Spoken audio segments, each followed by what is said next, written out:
여러분 안녕하세요. 5월 24일 월요일 아침입니다. 하나님께서 오늘도 참 좋은 날 주셨네요. 말씀 보면서 기도하면서 또 하루 그리고 한 주간 시작하도록 하겠습니다. 오늘 함께 볼 말씀은 사무엘하 23장인데요. 8절에서 23절까지 말씀입니다. 다윗의 용사들의 이름은 이러하니라. 다그몬 사람 요셉 바세벳이라고도 하고 에센 사람 아디노라고도 하는 자는 군 지휘관의 두목이라. 그가 단번에 800명을 쳐 죽였더라. 그 다음은 아호와 사람 도대의 아들 엘르아살이니 다윗과 함께한 세 용사 중에 한 사람이라. 블레셋 사람들이 싸우려고 거기에 모임에 이스라엘 사람들이 물러간지라.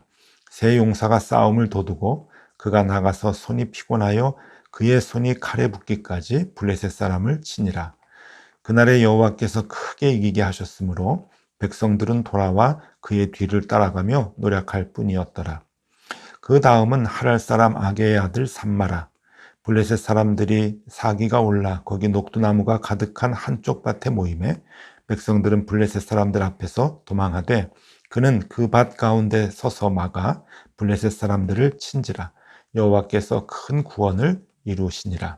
또 30두목 중 3사람이 곡식 뺄 때에 아둘람 굴에 내려가 다윗에게 나아갔는데 때에 블레셋 사람이 한 무리가 르바임 골짜기에 진쳤더라. 그때에 다윗은 산성에 있고 그때에 블레셋 사람의 요새는 베들레헴에 있는지라. 다윗이 소원하여 이르되 베들레헴 성문 곁 우물물을 누가 내게 마시게 할까 하매 세 용사가 블레셋 사람의 진영을 돌파하고 지나가서 베들레헴 성문 곁 우물물을 길어가지고 다윗에게로 왔으나 다윗이 마시기를 기뻐하지 아니하고 그 물을 여호와께 부어드리며 이르되 여호와여 내가 나를 위하여 결단코 이런 일을 하지 아니하리이다. 이는 목숨을 걸고 갔던 사람들의 피가 아니니까 하고 마시기를 즐겨하지 아니하니라. 세 용사가 이런 일을 행하였더라. 또 수리야의 아들 요압의 아우 아비새이니 그는 그 세 사람의 우두머리라. 그가 그의 창을 들어 300명을 죽이고 세 사람 중에 이름을 얻었으니 그는 세 사람 중에 가장 존귀한 자가 아니냐. 그가 그들의 우두머리가 되었으나 그러나 첫째 세 사람에게는 미치지 못하였더라. 또 갑세엘 용사의 손자 여호야다의 아들 분하야이니 그는 용맹스런 일을 행한 자라.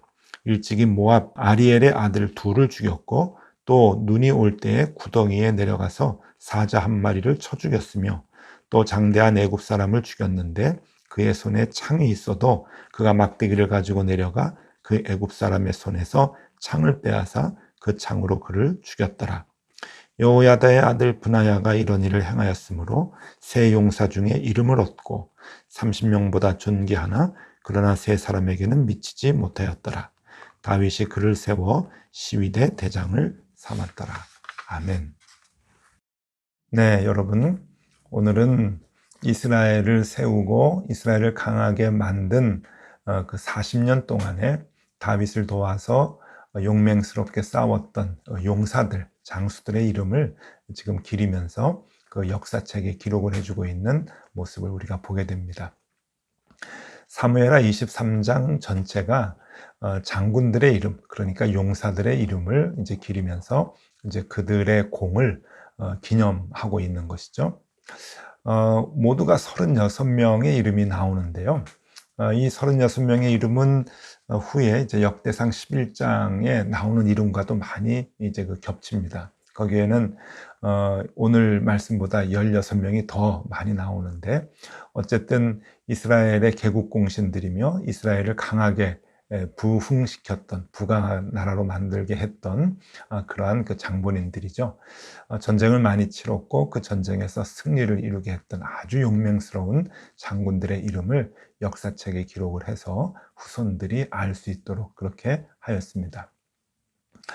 네, 오늘 우리에게는 이 이름들이 뭐 큰 의미가 없습니다만은 이 사무엘하 23장을 기록할 때만 해도 이들의 이름이 온 이스라엘 사람들이 알고 있는 그러한 그 인물들이고 그들의 아주 가까운 조상들이죠. 삼촌들이나 부모님 그리고 또 할아버지 이런 사람들의 활약상을 기록을 해준 것이기 때문에 모든 지파의 이스라엘 사람들은 굉장히 의미 있게 이 기록을 받아들였고 또 읽었을 것입니다.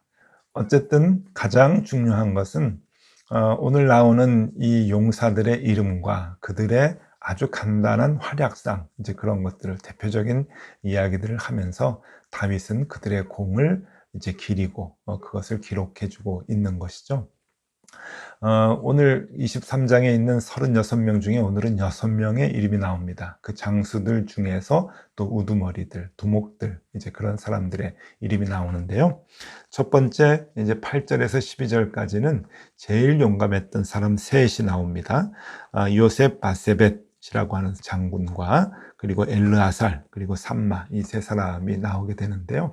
이 세 사람이 굉장히 용맹했다. 이제 그렇게 나오고 그들의 활약상도 얘기해주고 있는데 뭐 대단한 것 같습니다. 혼자서 800명을 쳐 죽이고 그리고 이스라엘 백성들이 다 도망갔는데 혼자서 블레셋 사람들과 전쟁을 했고 하는 이제 그러한 얘기들이 나오는데 무용담이라고 하죠.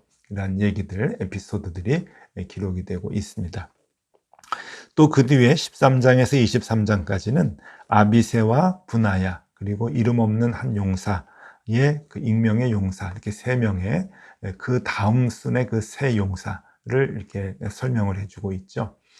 첫 번째보다는 못하지만 그래도 많은 이스라엘 군대에서 뛰어난 용사 세 명의 이름을 또 기록을 해주고 있으면서 이들이 얼마나 다윗을 사랑했고 다윗을 위해서 헌신했는지 다윗이 아둘람 굴에 피신해 있을 때 다윗이 그 베들레헴 성문 옆에 있는 우물이 있는데 그 우물이 먹고 싶다, 마시고 싶다 라는 말을 했을 때 베들레헴 성문 옆에 있는 우물까지 적진을 뚫고 가서 물을 길어왔던 그러한 그 세 용사라고 또 무용담 얘기를 해주고 있습니다.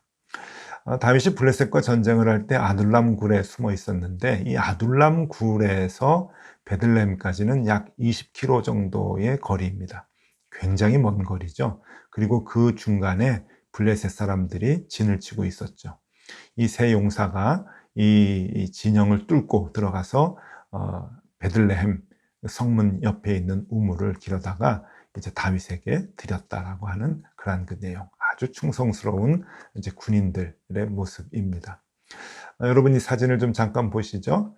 이게 그 베들레헴에 있는 그 다윗의 우물입니다. 지금은 그 우물을 이름을 다윗의 우물이라고 아예 이름을 붙였고요. 관광객들을 위해서 이렇게 보존을 해 놓고 있는데 베들레헴 성벽 옆에 있는 우물입니다. 이 우물까지 이제 다녀온 이야기이죠. 자, 이렇게 첫 번째 세 용사, 두 번째 세 용사들 이렇게 6명의 이름이 기록되어 있는데요. 그들의 모습을 한번 그림으로 볼까요? 제임스 티소가 그린 다윗의 세 용사라고 하는 그림인데 이게 첫 번째 세 사람을 그렸는지 두 번째 세 사람을 그렸는지는 잘 모르겠습니다. 그런데 다윗의 세 용사라고 이제 그렸는데 아무래도 오늘 이 말씀을 보면은 첫 번째 세 용사일 확률이 높은 것 같습니다. 요셉 바세벳 그리고 엘르아살 그리고 삼마의 그림이 아닌가 하는 생각을 해봅니다. 그런데 여러분, 오늘 함께 나누고 싶은 말씀은 이 용사들의 무용담이 아니라 이들이 어떻게 용맹함을 갖고 싸웠는가, 다윗을 위해서 어떻게 희생하고 헌신했는가 하는 것을 얘기하려고 하는 것이 아니라 우리 어제 본문입니다. 이 23장 1절 말씀에 보면은 다윗이 용사들의 이름을 기록을 하는데 그 기록하는 다윗이 누군가라고 하는 자신을 소개하는 내용을 오늘 좀 생각해 보려고 합니다. 사무엘하 23장 1절 말씀입니다. 이는 다윗의 마지막 말이라. 이새의 아들 다윗이 말하며 높이 세워진 자, 야곱의 하나님께로부터 기름 부음 받은 자, 이스라엘의 노래 잘하는 자가 말하노라. 자기 자신을 이제 몇 가지로 특징으로 이제 소개를 합니다. 높이 세워진 자, 그리고 하나님께로부터 기름 부음 받은 자. 근데 그 다음이 좀 중요해요. 이스라엘의 노래 잘하는 자, 이렇게 소개를 합니다. 여러분, 이 23장의 기록은 개국공신들, 특별히 장군들, 용사들의 이름을 쓰고 그들의 공을 기리는 겁니다. 전쟁에 참여했던 사람들이죠. 군인들입니다. 그러면 이러한 군인들을 기록을 할 때 기록하는 왕은 자기 자신을 전쟁에 능한 자, 그리고 싸움에서 이긴 자, 그렇게 소개를 하는 것이 더 맞을 것입니다. 골리앗과 싸워서 무너뜨린 자, 블레셋과의 전쟁에서 이긴 자, 아말렉과의 전쟁에서 이긴 자, 이렇게 자기를 소개를 해야 그 전쟁에서 이긴 사람들의 이름을 기록했을 때 그것이 더 의미가 있을 것이라 이렇게 여겨지죠. 다윗도 잘하는 것이 많았습니다. 노래만 잘하는 것이 아니고 다윗도 전쟁에 능했죠. 싸움을 잘했습니다. 아주 용맹스러웠습니다. 노래를 잘하는 것과 싸움을 잘하는 것이 잘 매치가 안 되는 경우도 있지만은 그래도 다윗은 둘을 다 잘했는데 이 장군들을 기록할 때는 그래도 싸움을 잘했고 전쟁을 잘했던 왕의 소개를 하는 것이, 그렇게 소개를 하는 것이 훨씬 더 어울릴 것입니다. 근데 여러분, 여기 참 중요한 것이 있는데 다윗은 자기를 전쟁에 능한 자라고 소개하지 않고 노래 잘하는 자가 말하노라 하면서 노래를 잘하는 사람들이 지금 장군들의 공을 기리고 있는 것이죠. 이것이 무슨 의미일까요? 여기서 노래라고 하는 단어는요, 그 히브리어 성경에 보면은 자미르라고 하는 단어를 썼습니다. 이 자미르라고 하는 것은 여호와 하나님을 찬양할 때 쓰는 단어입니다. 그러니까 우리가 흥겨워서 영을 즐기기 위해서 노래를 하는 그러한 의미의 음악 노래가 아니고 하나님께 찬양하는, 찬송하는 단어입니다. 자미르라고 하는 단어를 썼어요. 그러니까 다윗은 지금 이 용사들의 이름을 기리면서 역사책에 장수들의 이름을 쓰면서 다윗은 자기 자신을 누구로 소개하는가 하면은 하나님께 찬양을 잘하는 자, 하나님께 찬양하는 것을 잘하는 자가 지금 이름을 쓴다라고 이야기를 합니다. 여러분, 이것은 굉장히 중요한 의미가 있는 것 같습니다.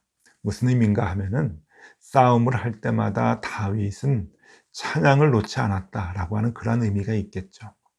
장수들이 나가서 싸울 때 다윗은 하나님께 찬양을 하며 하나님을 의지하고 하나님을 붙들었다라고 하는 그러한 의미가 있을 것입니다.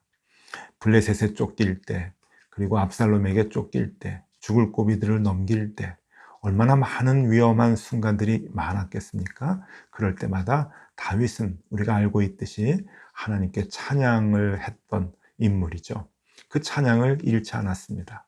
늘 잊지 않고 하나님을 찬양하고 하나님을 노래했던 자미르, 그 하나님께 찬양을 올려드렸던 왕, 그 왕이 이 모든 전쟁에서 승리할 수 있었던 가장 중요한 이유가 하나님께 찬양했었다, 찬양했기 때문이다 라고 하는 것을 얘기해 주고 있는 그런 그 의미의 표현입니다. 여러분, 이 그림을 한번 좀 보시죠. 헤라드 반 혼터르스트라고 하는 화가가 그린 그림입니다. 아주 옛날에 그린 그림이에요. 그 다윗이 지금 찬양을 하고 있는 그림입니다. 이 화가의 대표적인 그 작품인데요. 이 다윗이 그 하프를 이제 켜면서, 그러니까 수금을 켜면서 지금 찬양을 하는데, 이 그림의 가장 큰 특징은 이 다윗의 시선입니다. 여러분, 다윗의 눈을 한번 보시죠. 이 다윗이 지금 위에를 쳐다보고 있습니다. 하나님을 간절히 바라는 그러한 그 마음이죠. 여러분, 이 다윗의 표정은요, 지금 좋은 일이 있어가지고 하나님께 기쁨으로 찬양 드리는 그러한 표정이 아닙니다. 굉장히 괴롭고 힘들 때 하나님의 위로를 구하면서, 하나님의 도움을 구하면서 하나님께 찬양을 올리는 그러한 그 모습의 그림이죠. 그런 그림으로 유명한 작품입니다. 여러분, 이것이 아마 다윗의 올바른 모습일 겁니다. 늘 힘들고 어려웠지만 찬양을 잊지 않고 하나님께 감사의 찬양을 드렸던, 모든 것을 내어 맡기면서 하나님을 찬양했던 그 찬양. 그 찬양으로 인해서 모든 전쟁에서 승리할 수가 있었겠죠. 왜냐하면 찬양 가운데 하나님이 거하시기 때문입니다. 그래서 다윗은 시편 22편 3절에서 이렇게 고백을 합니다.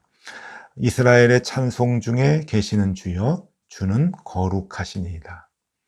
네, 이스라엘이 찬송할 때 그 찬송 가운데 주님께서 계십니다. 내가 찬송을 할 때 하나님은 그 찬송 가운데 계십니다. 다윗은 그 비결을 알았던 것이죠. 왜 전쟁 중에서도 위급한 상황에도 찬송을 했는가? 찬송 가운데 하나님이 계시기 때문에, 다윗은 그 비밀을 알았기 때문에, 찬송이 가장 큰 무기라고 하는 것을 알았기 때문에 다윗은 노래했고 찬송을 했습니다. 다윗은 또 이렇게 고백을 하죠. 시편 100편 4절에 이렇게 써주고 있습니다. 감사함으로 그 문에 들어가며 찬송함으로 그 궁정에 들어가서 그에게 감사하며 그 이름을 송축할지어다. 네, 찬송함으로 그 궁정에 들어간다. 찬송할 때 하나님이 계시는 그 궁정에 들어가서 하나님을 만날 수 있다라고 하는 것이죠. 감사와 찬송은 하나님을 만나는 가장 귀한 조건이 됩니다. 가장 빠른 지름길이 되는 것이죠. 우리가 하나님을 만나고자 할 때 하나님께 감사하고 하나님을 찬양하는 그 마음이 있을 때, 그 행위가 있을 때 하나님께서는 우리와 함께 하시고 우리를 만나 주신다. 그리고 우리의 모든 싸움에서 승리할 수 있도록 해주신다. 다윗은 오늘 그것을 우리에게 얘기해 주고 있습니다. 네, 여러분, 전쟁과 노래 어울리질 않습니다. 장군들과 찬송, 어울리지 않을 것 같죠? 그런데 다윗은 그것이 가장 잘 어울리는 것이라고, 가장 잘 좋게 연결되는 것이라고 우리에게 얘기해 주고 있습니다.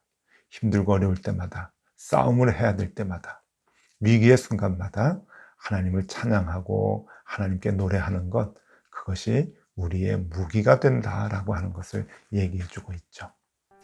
여러분, 오늘은 이거 하나 기억하면 참 좋을 것 같습니다. 그리고 숙제와도 같이 아마 오늘 좀 실천해 보면 좋을 것 같아요. 오늘 아침입니다. 출근길에 계십니까? 하루를 시작하는 시간인데요. 여러분, 오늘 하루 어떤 찬양이라도 괜찮습니다. 내 마음속에 하나님을 찬양하는 그 멜로디 하나 간직하고 살면 참 좋겠습니다.